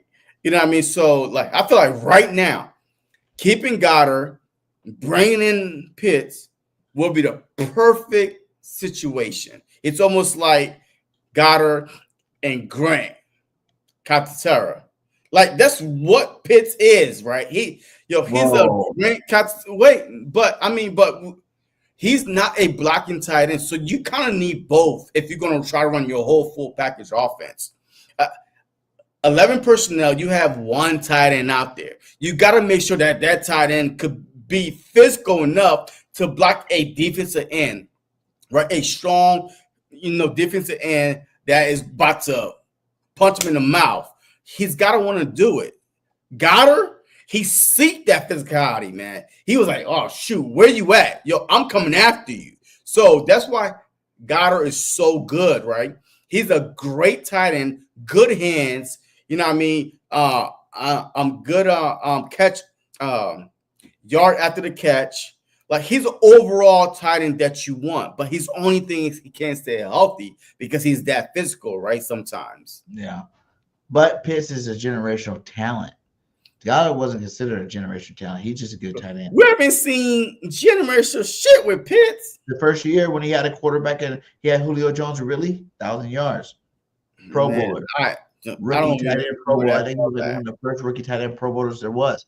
You take away the weapons on the outside, every player, gets better when you more weapons. Yeah, was gonna be better with more weapons. He didn't play on a team. You had AJ Brown, Devontae Smith, Dallas Goedert. You know what I'm saying? Like, whenever you're not the guy happen to be, you put him in his athleticism. He didn't get slower.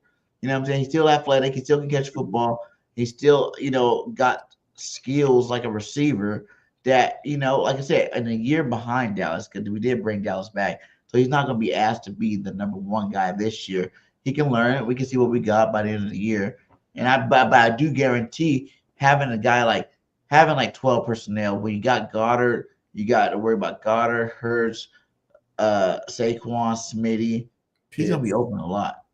He'd be on the line. Yes, I could see us doing a lot of 12 personnel. Yeah, with Pitts, but 11 personnel. The way the Philadelphia Eagles run their offense, you need your tight end to be on the cues. The thing about too is we signed a lot of like blocking tight ends. Yeah, but how many guys we gonna keep, bro? I mean, come on, man. This is only 53 active man roster. You got a guy with a weakness, right? You can't keep a guy just because your other star tight end can't block for shit. How he's already planning for it. If you think about he was not. No, he's not blocking tight ends for a reason. Because he got blocking tight end because Goddard, he didn't know what he was going to do with Goddard, so he went out and got more tight ends. So, how many tight ends is on the active roster on game day? 3. That will tell you all you got to know. If that is either Goddard and Grant. That's really it. Remember, it was Goddard, Grant Calcaterra, and Jack Stahl. Yeah. But last year. If that though, you know what I mean? So if one go down, boom. But I don't think that you're going to bring all these tight ends. Matter of fact, 4 of them tight ends are not going to make the cut. It's going to be all going to see. They're going to battle to see who can be the best blocking tight end out of the group, so we can go get a Hey, that's just my thing I want to throw out there. I'm gonna just putting my hat in, saying that I'm down. Yeah, no. I would not mind. I would not mind Kyle Pitts coming. Even if we get him for a 3rd round too, that'd be great. But remember, you're gonna be compromising in certain play calling, and it is what it is. Well, okay. Well, I see what you're saying in terms of like, if he's the starter, like for this year, it'll be a dramatic move, I feel, for him. Yeah. Well, because you still keep Goddard in for blocking, and then you still got him. Man, he's gonna run. You got to pay him. He's still young too. Like he can get better at blocking. He's 25 years old. In matter of fact, he's a native of Philly. Yeah. So he'll be right at home. But you have to pay him. Another thing that we cannot afford to do because Davis, Carter, Dean, possibly, Q, Cooper. Like, hey, you can't keep paying. Guy right here, see this like, guy? There's only so much money to go around. King of I hear you. The cap. Howie Roseman. King of the caps. Make sure you guys go get your King of the Cap shirts, man. They're on my website. He's the King of the Cap. He gonna make magic happen. Ever since the Carson Wentz contract, but he going to do so much. Doubted him again. He going to do so much. But look, he got $35 million right now. Okay. Yeah, I mean, yeah. And Jalen Carter, imagine if Jordan Davis and Jalen Carter both go off this upcoming season. One, we will be in a Super Bowl if that happens. If Carter and Davis both dominant DTs, they both gonna get paid next offseason. Our cap that we think we had, even though it's gonna go up, but man, it's gonna take a hit. One of them can get like top D tackle money, no matter how That's good. What I'm saying. No matter how good both of them play, only one can. Jordan Davis is a different type of defensive tackle, so he's not gonna get the top. Like what a guy like Milton Williams would get in free agency. If we won another Super Bowl, he's not getting that type of money because he's not that same type of position. You know what I'm saying? Like he's more of a nose tackle. So it's like nose tackles don't get paid like that. You know what I'm saying? Villa was never one of the highest defensive tackle paid defensive tackles in the league. And he was fat and he was big and he never was that guy. He was fat. Okay. But before we get out of here, I do want to talk about what I found very interesting from a Big Fangio when he was talking about Cooper Dejean. Everybody's worrying about Cooper. Are you gonna put him outside? You gonna put him inside? But I heard a little bit about this guy being a safety, my guy. He said like this. Listen, he goes, and don't leave out safety. He said in a base package, he looked at Cooper on the outside, but he's also looking at Cooper as the safety because he has the skill set to be a safety. Do you see Cooper Dejean not even making it as because you think that safety position, you could come up and beat a nickel. You know what I'm saying? Like a safety can come up and be a nickel. There's plenty of safeties that come up and play nickel. You know what I'm saying? Like, is that a better position for keeper? Everybody, when we drafted him, thought that he would slide right into that safety spot too. Well, football. Like, do you think that's a plus for Cooper that he's training, getting reps at safety, or are we messing up and leave the boy at slot corner and let one of these other guys be safety? Well, there's plenty of safeties that played safeties and then came up and played a tight end. Malcolm Jenkins was our latest one, right? Yeah. He was our safety, and then he played Gronk a lot. You know what I mean? So you could always have a safety come down and play a box safety, whatever you want him to be. But I think we were putting too much into that. He did also say he's going to be the nickel. All right, he's going to be the nickel. But you can be, like I said, you can be the safety and the nickel. But he's 9 times out of 10 is going to be a nickel. But different packages, if that situation occurs, different packages. You know what I mean? That he might just drop him back a little bit. But I wouldn't read too much into that. You know what I mean? Like, that's just another way of. But even when I heard Cooper not coming off the field. He's kind of acting like outside, like he would do it, obviously, because who wouldn't do what your coach tell you to do, if they feel like that's the best position for you. But he was really saying it like it was like that. No, he plays safety in outside corner. He's acting like the outside corner was just that challenging. He played safety in college in the Big Ten. Yeah. He played safety in Iowa. You know what I mean? I'm Penn State guy. So, like, I'm telling you, he plays safety. So the position is not new to him, right? But he also said that nickel is one of those positions that's much harder, though, because you got to learn a lot of shit. You know what I mean? Outside corner, boom, is outside. You know what I mean? Well, it's simple. Safety, but the nickel is the hardest position to play on the football field as far as the DBs go. Because there's so much in and out to process, you know what I mean? But that's why you do not take him off the field. You use him as a utility, weapon. He could do it all. Safety, outside corner, nickel. It's just another tool in his tool bag, right? In case break glass. Look, break glass. Both our safeties is out. Break the glass. Cooper, go to safety. You know what I mean? So that's what I'm thinking. If you think about it, though, if you really thought about it, though, he might be better than Brown and Cooper. No, I don't want to think about shit like that. I want to think about him and the nickel where he keeping them both back there together. They can feed off each other like No, he needs to be in the nickel because a lot of these teams play 3 wide receivers, man. Nobody play 2 wide receivers anymore. Even if you have a tight end over there, do you feel comfortable with your linebacker on tight end or you bring up your nickel guy on tight end? If your hides on them, I don't care. But then you're taking away from your running, So, I mean, your run that.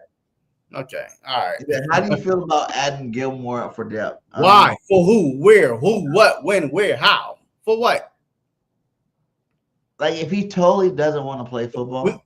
We have Adoree Jackson there. That's my USC bought dog right there.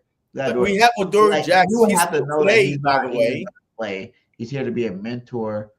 Mentor for who? Q. He has Slay. He don't need no goddamn mentor. This dude should have been in Pro Bowl last year. He's a Super Bowl winning cornerback. Talking about mentor for who? For himself? Or Dejean? Who? Who's he gonna mentor? Dejean then. I just told you Slay was there last year. But Slay gone now. He don't even like it over there in Pittsburgh. If anything, look, there's only one person that I want for mentor or for depth. I know.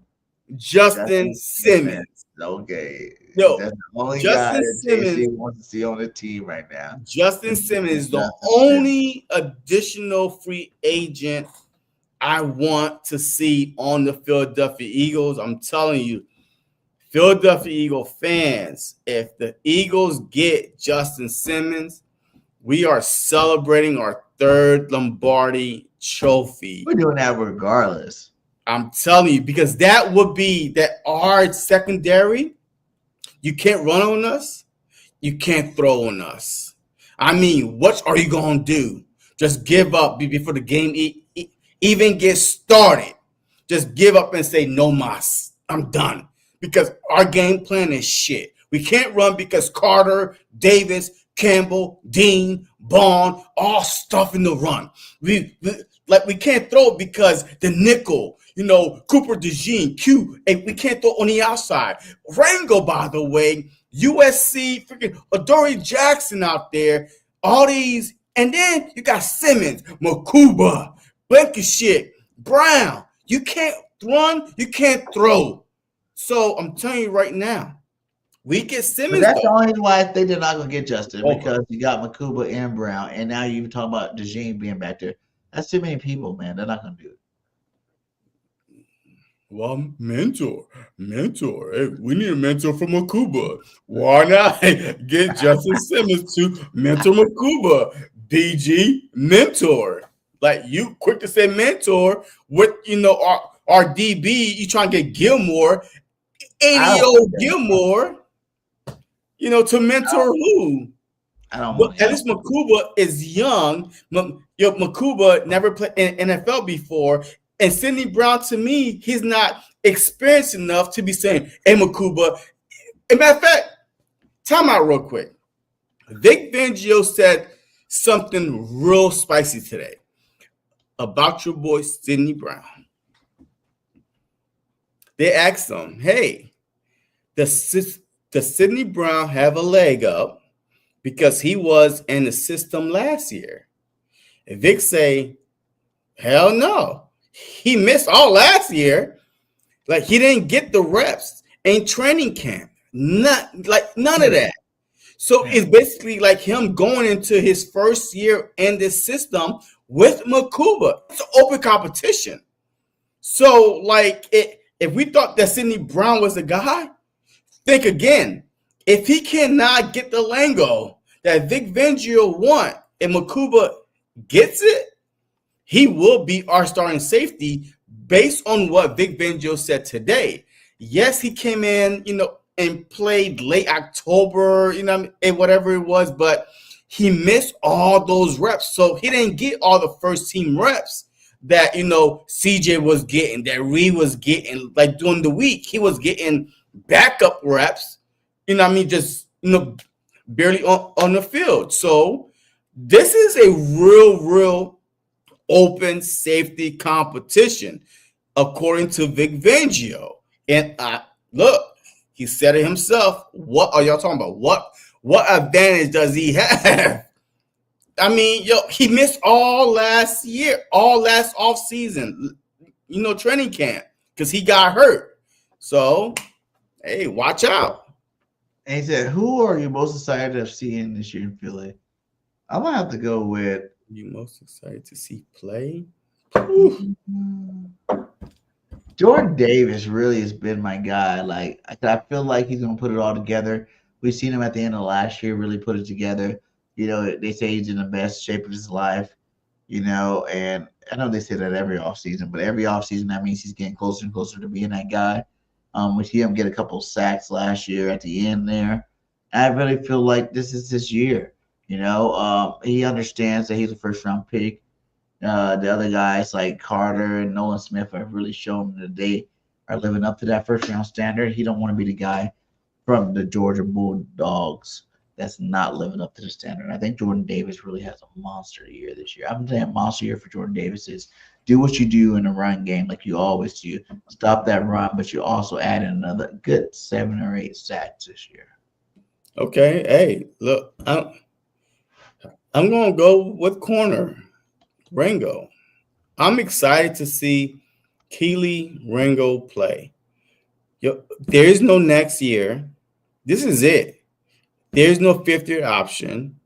So if he doesn't ball out this upcoming training camp and win that starting spot over Adoree Jackson or McCollum, whatever guy we drafted out of UCF, he's gone. He's off the Philadelphia Eagles, and he might be a Russell Douglas. Yeah. Remember Russell Douglas, all pro, all these balling out now? Yeah. So I want to see Kelee Ringo, even Adoree Jackson talked about him. Yo, to be that big and to be able to move that quick and that fast. And even Kelee Ringo said, hey, the game is slowing down for me. So I want to see him play and have a real shot as being our CB2. And now, not only that, we would have a CB1 locked down with Q and a CB2 with Ringo for years. We would never have to worry about those two spots. Those are locked down. And then at nickel, you got Dejean.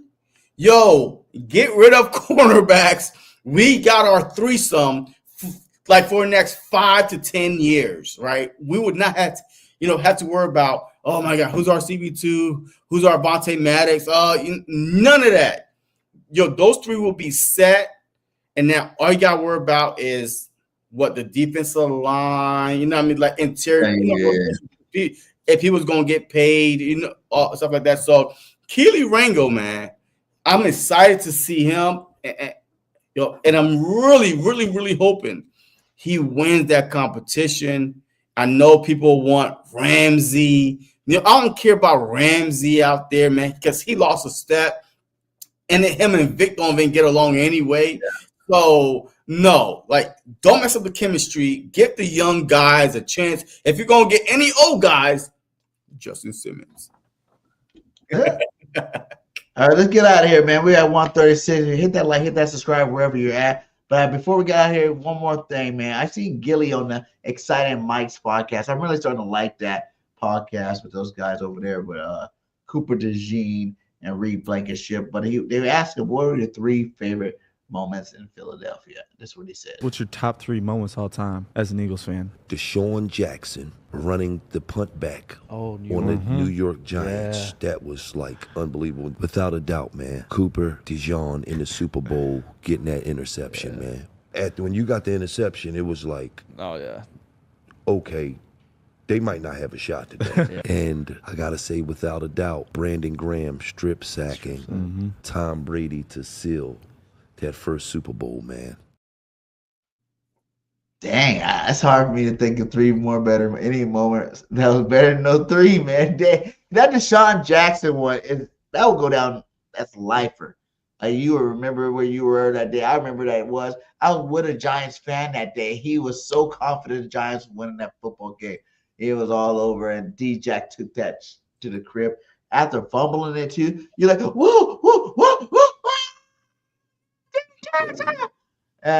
And then the Cooper DeJean thing, man. If you want to talk about Super Bowl moments, that was a big moment, but I also would put that dagger as being another one. The game was so out of hand. The dagger is cute because they call it, maybe they're going to go for the dagger. Boom. But we were up so big.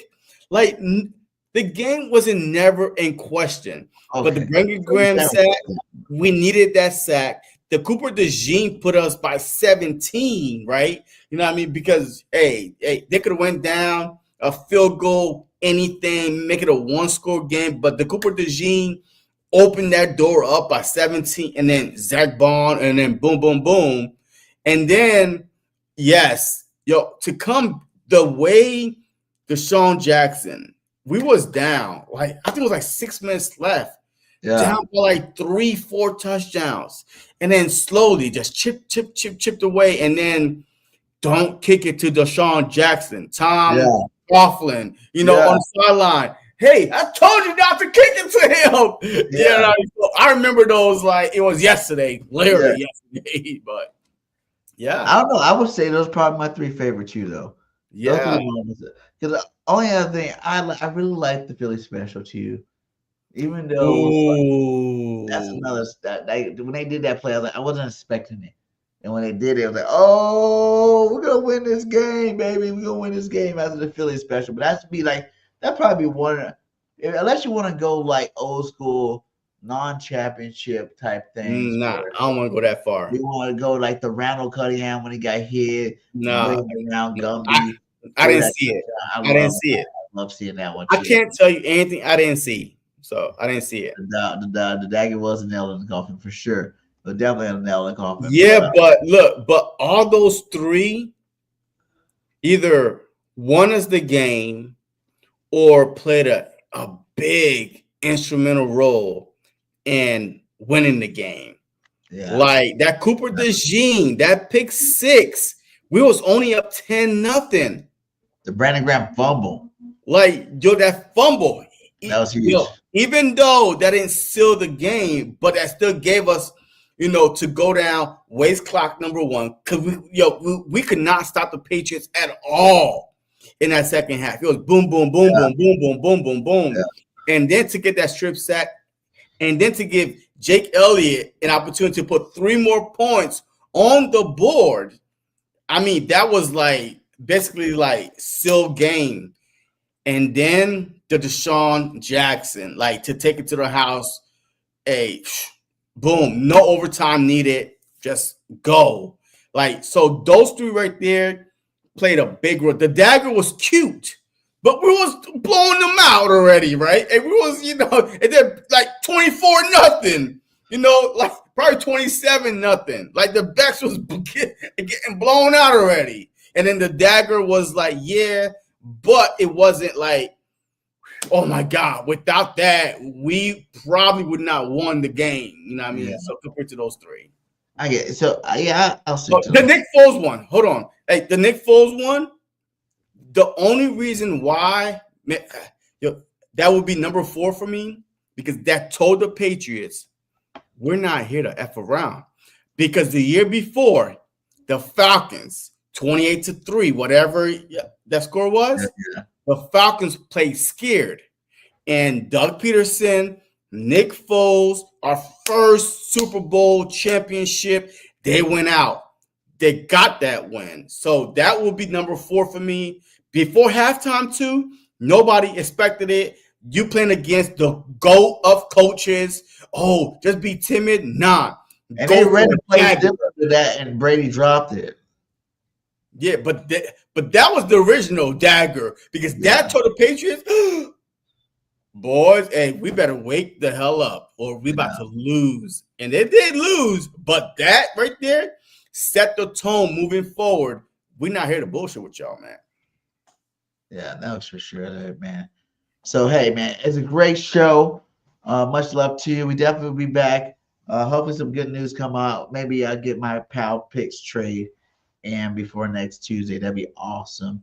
We see some more OTA highlights, probably bring you guys some OTA clips and whatnot. I want to send everybody off with a couple of, OG Eagles that was also, has had their face either on the 99 Club or on the cover of Madden, because I know one of them did it, but he did it before another team, and then I don't think Dawkins did though. But that's number 5 right there, by the way. That's number 5, because that was the last TD in our first Super Bowl. Zach Ertz, when he dove in the end zone, like he dove in, they thought it was a fumble, huh? Was that the last play, or was it a Clement catch? That was the last touchdown in our first Super Bowl. Was the Zach Ertz dove in the end zone for a touchdown? Yeah, so, right? Hey, do you remember? Yeah, I remember that now. I remember that. But I thought the last touchdown was the Corey Clement. I don't think so. It wasn't. No, I don't think so. I think the Zach Ertz. Matter of fact, no, that was a Zach Ertz one. No, yep. See, yeah, that was the Zach Ertz last. Yeah. He reached across. He dove across. Yeah. Boom, but it was like touchdown. We was like, oh my God. That's 4 or that's 5? Huh? That's 4 or 5. That's number 5. Okay. Because I told you the Philly special to me was 4. Yeah. Those are plays that were key moment of us, especially the Super Bowl should have had at least 3-4 plays, right? But that was, you know what I mean? Like, shoot, that's a Super Bowl alone. It's like top 3, like 3 out of 5 are from our first Super Bowl. Like I said, that was in the first half. Clement play. That was a while back. My bad. Yeah. So. Yeah, but definitely, man. But yeah, I mean, we have some great memories. Hey, Eagle fans, man. Like from 2000, since I really started focusing on just watching football, like the past 25 years, man. One more thing before we get out of here, Joe JC. I like seeing this one too. I want to know which squad would you run with? Oh shit!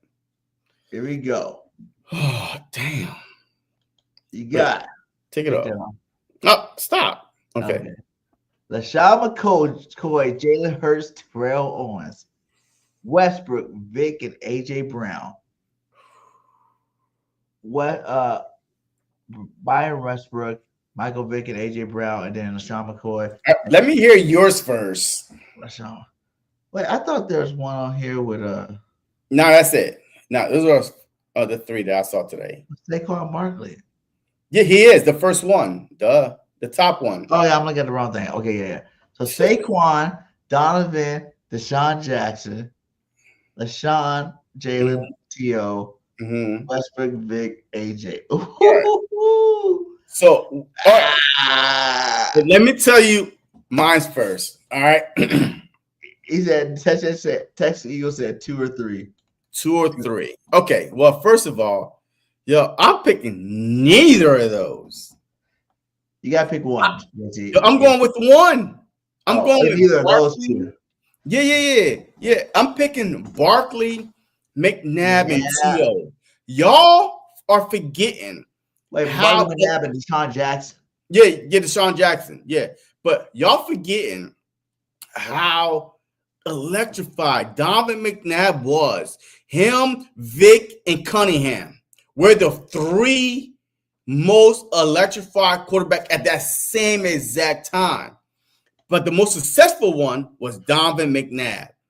I mean, this dude, the 22nd, remember on Monday Night Football versus Dallas Cowboys, and 20 seconds running around. And he never played only but 1 year with T.O. 1 year with T.O. and took it to the Super Bowl. 1 year. He never had no wide receiver like that in his prime. Never. He had Jam Thrash, Todd Pixon, Freddie Mitchell. Like his best wide receiver was Chad Lewis, the tight end. Like, you know what I mean? Yeah. So with McNabb, with Barkley, I mean, the best running back in Philadelphia Eagle history in 1 year. All the linebackers, everybody be like, hey, watch out for Barkley. And now guess what? You got the fastest Hall of Famer, the fastest deep threat, the best deep threat in NFL history with McNabb that could throw the deep ball. Hell nah. Ain't nobody. L.J. Smith. He was one of my favorite tight ends back in the day. No, I'm telling you right now.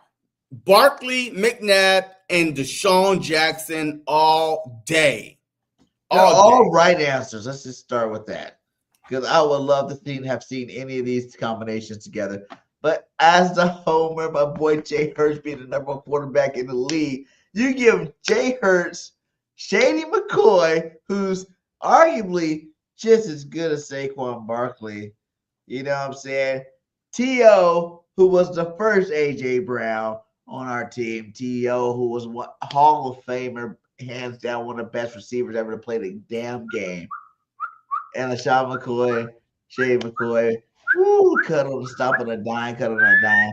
I'm giving Jay Hurts. Hold on. Hey, he got that now. He got those guys now. He got Barkley and he got a T.O. and A.J. Brown. And that's another reason why Hurts didn't choke in the Super Bowl. But the problem is, Andy Reid. In the Super Bowl. and that gives him the edge to me. But look. So look, we're talking about hindsight 2020 right now, right? And is all these teams got the number one offensive line? That's the question too. Because Vic, not even that. They all had the best offensive line though. All three of them. Woo, now Eagles always had some great offensive line though, right? With Kelsey, with Ty Herman, and all the guys. Yeah. But come on now, BG. You are picking only because Hurts won a Super Bowl. I get it. Been to a Super Bowl twice. Shady. I get it. All-time leading rusher. But how was the play calling like?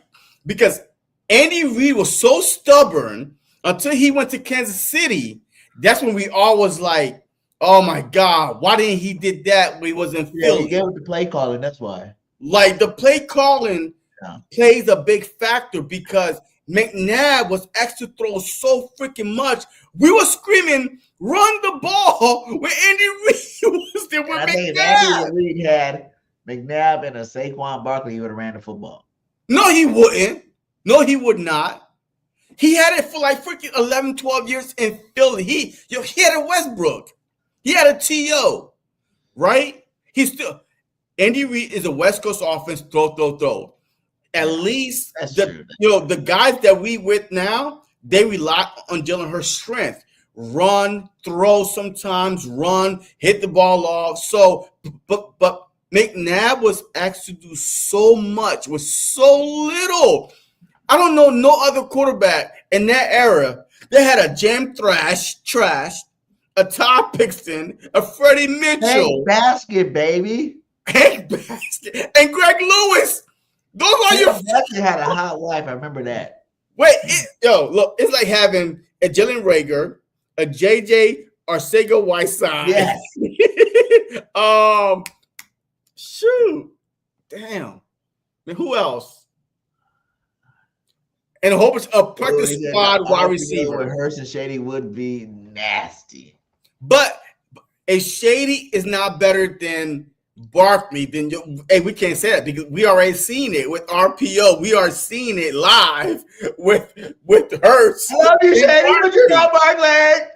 So BG, I'm so disappointed in you, BG. Hurst doesn't choke in Super Bowls, and Hurst brought us a goddamn ring. So, yeah, that's the only reason why. Yeah, I mean, you go T.O. versus Deshaun Jackson. T.O. went to the Super Bowl. Deshaun didn't. But the deep threat though in NFL history, pretty close to the best really deep threat. All three of them are good. Like all three of them, I feel like will win. Man, y'all are disrespecting McNabb so bad. It's crazy. Y'all must not even watch football in the early 2000s when we were having NFC championships over and over and over, and actually watch Andy Reid is the reason why we did not win more Super Bowls because of his trashy play calling. He refused to run the ball. I don't know how old y'all are, but I watched Andy Reid just screw us. We was holding signs back then in 2000, 2001, 2002. Run the ball. He was a West Coast throw. Donovan McNabb is throwing the ball 30, 40 times a game with no wide receivers. So what are y'all doing? I give my Jalen Hurts to that too. Shut up! He went to playoffs with no receivers. Bro, he had freaking Devontae Smith. He had Devontae Smith. He had Devontae Smith. Rookie year, yeah. Okay. But I'm saying the 1 year McNabb had T.O. Super Bowl. His whole career, 1 year he had T.O. Super Bowl. Like this dude was nasty with it. Deep throws, accuracy. Like, don't shit on McNabb when he comes. He did not have talent. Out of all them quarterbacks, all these are all good. All these are all good options. That's why I'm not choosing. I'm just choosing my boy Hurst for not choking. But only okay. So if you you know what? You give Hurts, James Thrash, Freddie Mitchell, Greg Lewis, Hank Basket, Chad Lewis. How far does he go with the Westbrook? Go ahead, BG. Tell me. But we don't have to. You know why? No. But the problem is, you saying that he won the Super Bowl. Jackson and Saquon in this theory. We're not talking about what they did with the people they did it with. We're talking about if they had these as your star. Okay, so you believe that Hurts' arm is better than McNabb? His accuracy is better than McNabb. His elusiveness. Watching McNabb 20 seconds run around is better than McNabb. Stop it. You smoking that good. Stop it. There's no way. There's no way you could tell me that. There's no way. He said McNabb is hell, but he's no Hurts, baby. Yeah, you tell him down south. All right. Look. It is what it is. All you guys for that. Make sure y'all hit that right now. We're gonna come out with a couple more of these little things. I like that. That was a good one. I like that one. I seen another one too. There's no. Hey, wait. But y'all got me heated right now because there's no way. He's mad. Wait. Honestly, tell me that y'all were Eagle fans watching, and when we went when we went back to back NFC, titles, championship games with James Thrash, Freddie Mitchell, Todd Pinkston, Greg Lewis. Chad Lewis was our best wide receiver. He was our tight end. And Westbrook and Buckhalter. This is our offense. But that was our offense. I know. I'm not saying what you're saying is wrong. McNabb did so much. He was the man. Little. McNabb was the man. I ain't gonna lie, but he choked, so that's the only reason why. Like I said, I liked it all. I liked the Vic one too. Did he choke, or did the play call? Or did they threw up in a huddle, threw it in the dirt 3 times, and sold his soul for Chunky Campbell soup? Okay, but him and his mama can be famous. Okay, that's why I don't mess with him like that. That's why T.O.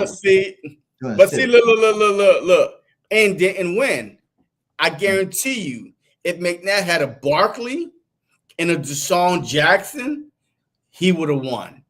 Well, Big had Shady and D Jackson didn't win the Super Bowl. Well, I didn't pick that though. You know what I mean? I picked, I could only defend my guy. Hey, so listen, y'all, hit that like, hit that subscribe. We're gonna get out here before the 2, huh? You know what I mean? Two Eagle greats saluting Saquon. But hey, we should definitely, we should definitely put that on. Well, I don't know, on Twitter, YouTube, whatever, and open up with this conversation because I'm about to do a little bit more research on McNabb offense and defense versus. But we can't really do that though. We can't really do that though, and because if it's just based off of that, Barkley wasn't even born then. You know what I mean? So I mean, it's just the fact that if you watch McNabb in his prime, McNabb, Vic, and Culpepper, those 3 guys were the stars in the NFL. Those were the 3 black quarterbacks that changed the game. To where I'm oh, wow, those 3 guys. You know what I mean? In the 2000s was those 3. And then McNabb, Vic got his thing going on. But man, and y'all disrespecting McNabb. Yes, he's a clown now, just like Shady is a clown now. You know what I mean? All these old heads are clown now because they're disrespecting our Eagles. But watching McNabb from Syracuse to the Philadelphia Eagles, man, we were shitty as a team before McNabb got there. Even in McNabb rookie year, we were shitty. So I think it was 4 games or some shit like that. You know what I mean? And then Reed got hired, and it was just a whole bunch of shit, right? But you gotta watch the ground. You're a little late, my guy. But hey, salute to all you guys. Hit that like, hit that subscribe. All right, man. I'm fly, done. Eagles fly. The birds. And listen. Whoa. This message is going out to Saquon Barkley. Saquon, congratulations on being the 2026 Madden cover athlete. I know this is a special moment for you, me being a former Madden cover athlete myself. I know what it really means to grace the cover. Congrats to your teammates as well, because without them, this don't happen. So y'all can all share this together. Keep doing you. keep bleeding green, keep believing in yourself, keep trusting the process, as we say, because we know what that means. I know 2020